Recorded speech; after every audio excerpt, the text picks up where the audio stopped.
इतिहास हमें यही सिखाता है कि असली जीत तलवार से नहीं, दिमाग और धैर्य से हासिल होती है। क्योंकि लड़ाई में चाहे कोई भी जीते या हारे, नुकसान दोनों का होता है। लेकिन जब इंसान बिना लड़ाई के दुश्मन को हराता है, तब असली विजय का स्वाद मिलता है। महान आचार्य चाणक्य ने कहा था, जिस युद्ध को बिना लड़े जीता जा सके, वही सबसे श्रेष्ठ युद्ध है। क्योंकि यहां न खून बहता है, न रिश्ते टूटते हैं और न ही ताकत बर्बाद होती है। वहीं महाभारत में श्री कृष्ण ने यह दिखाया कि युद्ध शुरू होने से पहले ही अगर सही रणनीति बना ली जाए तो दुश्मन के कदम उसी के खिलाफ पड़ने लगते हैं। और भगवान बुद्ध ने करुणा के मार्ग पर चलकर यह साबित किया कि सबसे बड़ा योद्धा वह है जो अपने शत्रु को मित्र बना ले। जरा सोचिए, अगर हर दुश्मनी का हल सिर्फ युद्ध से होता तो आज धरती पर सिर्फ वीरानियां होतीं। लेकिन सभ्यताएं इसलिए बची हैं क्योंकि कुछ लोगों ने तलवार नहीं, बल्कि अपनी बुद्धि, नीति और धैर्य से दुश्मन को हराया है। बिना लड़ाई के जीतने के कई तरीके हैं।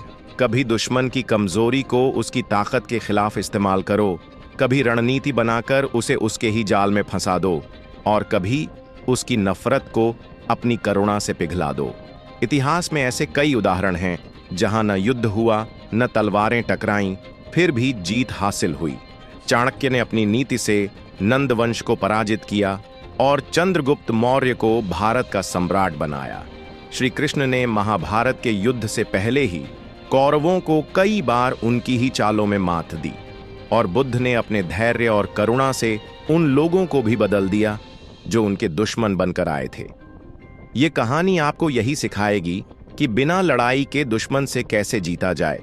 क्योंकि तलवार से जीते गए लोग हमेशा बगावत करते हैं, लेकिन दिमाग और दिल से जीते गए लोग जीवन भर आपके साथ रहते हैं। बहुत समय पहले की बात है। भारत भूमि पर एक महान और समृद्ध राज्य था, अवंती। इस राज्य का राजा था राजा विक्रमादित्य। राजा बुद्धिमान था, प्रजा प्रेमी था और न्यायप्रिय भी। उसके शासन में लोग सुखी रहते थे, लेकिन सुख और समृद्धि कभी भी सभी को रास नहीं आती। पड़ोसी राज्य का राजा सिंहपाल हमेशा ईर्ष्या करता था। उसकी महत्वाकांक्षा थी, मैं अवंती को जीतकर अपना साम्राज्य सबसे बड़ा बनाऊं। सिंहपाल ने कई बार गुप्तचरों से खबर मंगवाई। अवंती की सेना कितनी बड़ी है, उसके खजाने में कितना सोना है, और राजा विक्रमादित्य की सबसे बड़ी कमजोरी क्या है। समाचार मिला, राजा विक्रमादित्य न्यायप्रिय तो है, पर युद्ध में उतना अनुभवी नहीं। उसकी ताकत उसकी जनता का प्यार है। अगर जनता डगमगा गई तो अवंती आसानी से टूट जाएगा। यह सुनकर सिंहपाल ने योजना बनाई। अब समय आ गया है, मैं युद्ध की घोषणा करूंगा और अवंती को मिटा दूंगा। राजा विक्रमादित्य को यह समाचार मिला कि सिंहपाल ने उसकी सीमा पर अपनी सेना एकत्र कर दी है। मंत्रीगण घबरा गए। सेनापति ने कहा, महाराज, युद्ध अब अनिवार्य है, हमें सेना को तैयार कर देना चाहिए। लेकिन विक्रमादित्य शांत बैठा रहा। उसकी आंखों में डर नहीं था, बल्कि गहरी सोच थी। उसने कहा, युद्ध का अर्थ है हजारों सैनिकों की मृत्यु, खून से रंगी धरती, अनाथ हुए बच्चे और विधवा हुई स्त्रियां। अगर संभव हो तो हमें युद्ध से बचना चाहिए, पर सवाल यह है कि बिना लड़ाई के सिंहपाल को कैसे हराया जाए। यह प्रश्न सभी को उलझा गया, क्योंकि राजनीति की दुनिया में यह असंभव सा लगता था। तभी सभा में प्रवेश किया एक ज्ञानी ब्राह्मण, आचार्य वरदाचार्य। लोग उन्हें दूसरा चाणक्य कहा करते थे। उन्होंने कहा, महाराज, युद्ध से बड़ी विजय वह होती है जिसमें तलवार भी ना उठे और शत्रु स्वयं हार मान ले। अगर आप मेरी नीति अपनाएंगे तो सिंहपाल को युद्ध की जरूरत ही नहीं पड़ेगी। राजा ने उत्सुकता से पूछा, आचार्य, वह उपाय क्या है? आचार्य मुस्कुराए। दुश्मन को हराने के दो रास्ते होते हैं। पहला, उसकी सेना को परास्त करना। दूसरा, उसकी सोच और मन को तोड़ देना। पहला मार्ग खून से भरा है, दूसरा मार्ग बुद्धि से। हम दूसरा मार्ग चुनेंगे, राजा ने कहा। विस्तार से बताइए, आचार्य बोले। सिंहपाल की सबसे बड़ी कमजोरी है उसका अहंकार और लालच। वह सोचता है कि जीत सिर्फ तलवार से होती है, लेकिन हम उसके ही अहंकार को उसके खिलाफ इस्तेमाल करेंगे। आचार्य ने गुप्तचरों को भेजा। उनका काम था सिंहपाल के दरबार में अफवाहें फैलाना। अफवाह यह थी, अवंती की जनता राजा विक्रमादित्य से खुश नहीं है। अगर युद्ध होगा तो जनता स्वयं सिंहपाल का साथ देगी। यह सुनकर सिंहपाल का अहंकार और बढ़ गया। वह सोचने लगा, अगर जनता मेरे पक्ष में है तो मुझे अधिक मेहनत की आवश्यकता नहीं। युद्ध शुरू होते ही विक्रमादित्य अकेला पड़ जाएगा। लेकिन यह आचार्य की चाल थी।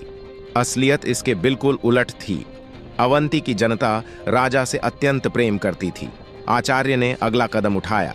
उन्होंने राजा से कहा, महाराज, आप युद्ध की तैयारी मत कीजिए, बल्कि जनता को एकत्र कीजिए और उन्हें समझाइए कि यह युद्ध उनके जीवन का प्रश्न है। राजा ने नगर में सभा बुलाई। हजारों लोग इकट्ठा हुए। राजा ने भावुक स्वर में कहा, यह लड़ाई मेरी नहीं, यह हमारे अस्तित्व की है। अगर सिंहपाल जीता तो हमारी धरती पर दास्ता होगी, लेकिन मैं नहीं चाहता कि मेरी प्रजा का खून बहे। क्या आप मेरा साथ देंगे बिना तलवार उठाए? जनता ने एक स्वर में पुकारा, हम आपके साथ हैं महाराज। अब पूरी अवंती एकजुट हो गई। लोगों ने प्रण लिया, हम दुश्मन की सेना को भोजन पानी तक नहीं देंगे। हम उनके लिए रास्ते बंद कर देंगे। हम उनके सामने ऐसे खड़े होंगे कि तलवार उठाने की जरूरत ही न पड़े। अंततः सिंहपाल ने युद्ध का ऐलान कर दिया। उसकी विशाल सेना अवंती की सीमा में प्रवेश कर गई।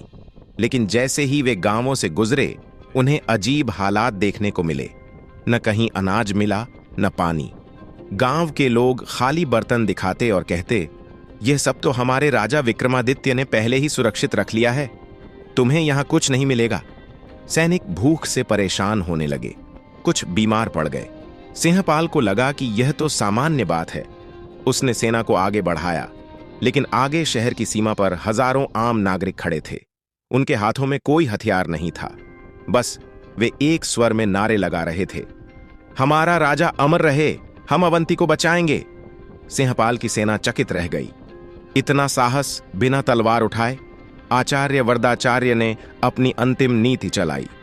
उन्होंने गुप्तचरों से सिंहपाल के सैनिकों में अफवाह फैलाई। राजा सिंहपाल उन्हें केवल मोहरा बना रहा है। अगर युद्ध हुआ तो वह उन्हें मरने के लिए आगे करेगा और सारा सोना स्वयं रख लेगा। यह सुनकर सैनिकों का मनोबल टूटने लगा। वे आपस में कहने लगे, क्यों हम दूसरों की लालच के लिए मरें? हमारे राजा को सिर्फ सोने से मतलब है।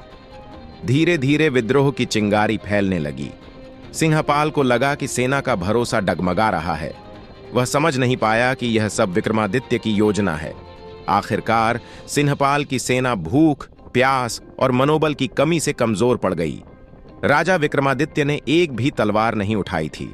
न कोई युद्ध हुआ, न खून बहा। सिंहपाल को पीछे हटना पड़ा। उसने शर्म से घोषणा की, मैं अवंती की भूमि पर फिर कभी आक्रमण नहीं करूंगा। सभा में राजा विक्रमादित्य ने कहा, आज हमने यह सिद्ध कर दिया कि असली ताकत तलवार में नहीं, एकता और नीति में होती है। बिना लड़ाई के जीती गई विजय ही सबसे महान विजय है।